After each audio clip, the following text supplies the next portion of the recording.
Christ is risen. Indeed, he is risen. I'm Father Kevin Long of St. Elias Ethiopian Orthodox Church in Newcastle, Pennsylvania. Today's Tuesday, June 4th, 2024, and here are the readings for today. A reading from St. Paul's letter to the Hebrews, chapter 7, verses 26 through 28, and chapter 8, verses 1 through 2.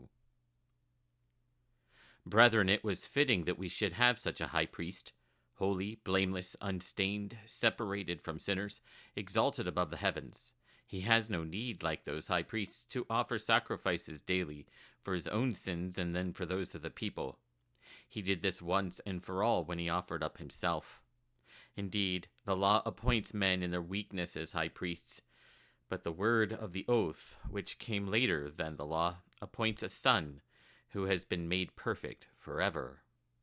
Now the point in what we are saying is this: we have such a high priest, one who is seated at the right hand of the throne of the majesty in heaven, a minister in the sanctuary and the true tent, which is set up not by man, but by the Lord. A reading from the Holy Gospel according to St. John, chapter 10, verses 1 through 9. Let us be attentive. The Lord said to the Jews who came to him, "Truly, truly, I say to you, he who does not enter the sheepfold by the door, but climbs in by another way, that man is a thief and a robber. But he who enters by the door is the shepherd of the sheep. To him the gatekeeper opens. The sheep hear his voice, and he calls his own sheep by name and leads them out.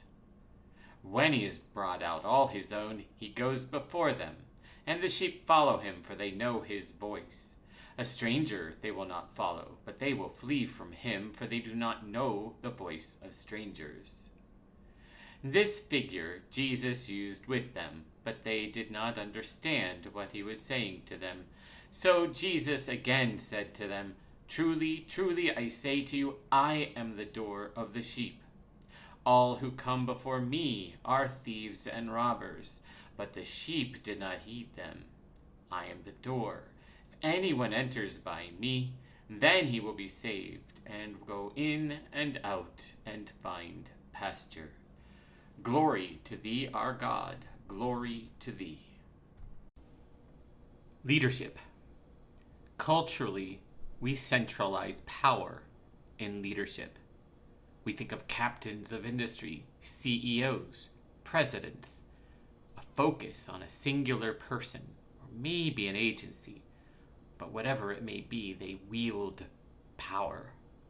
They're able to force people to do things. They can use the rule of law or some other form of constitution to enforce some kind of behavior. Sometimes we even look at the church that way, although that would be a mistake. Why would I say such a thing? We have bishops, we have the Pope, we have patriarchs that are equal to the Pope. We have these rulers that seem to make decisions and make policy, divide the word of truth, as we say in the Divine Liturgy. So what's this all about? It's important to remember that when we talk about the leadership of the church, we say that bishops are the icon of Christ.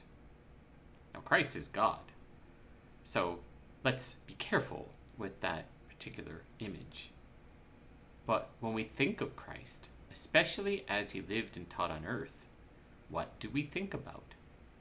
Do we think about how he was able to be a captain of great legions and lead them in conquering victoriously the enemy, whoever it may be, secular Jews or Romans or whatever? No, that is not what he did. Today, our Lord uses the image of a shepherd. A shepherd is a caretaker. You have a flock, and the flock need to be able to eat, so they have to be able to trust the shepherd. They have to be kept safe by the shepherd. And so the shepherd does have tools at his disposal to take care of the sheep, to prevent wolves or other animals from tearing at the sheep. He has a staff. You can whack an animal over the head with the staff. You can poke a sheep if it's walking too slowly. He can use a hook to pull it back into the fold. And sometimes that's the image that we see. But even the shepherd is not a boss.